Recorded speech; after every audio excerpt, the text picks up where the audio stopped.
good evening welcome to the Sasmita blog नाटी हूँ कुलचा अपध्य मैदा नियो तापर पथिया प्रोटेक्शन दही नियो हाफ स्वाद अनुसार लुण निह टे मीठा सोडा ऑयल नहीं कि आराम से बाइंड करने बाइंड है आमर ये भिडटी कुलचा टे लाइक टा मीठा मीठा खुशी गोटे सब्सक्राइब करने आ डो को एपरी भाव टे रेस्ट नहीं कि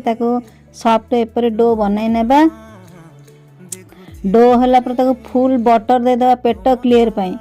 से टिके कला जीरा दे देबा पेट सफा पाई धनिया पत्र दे देबा आराम से कुलचा हो गला ताको तावा रे सेकी नेबा टिके पानी देगी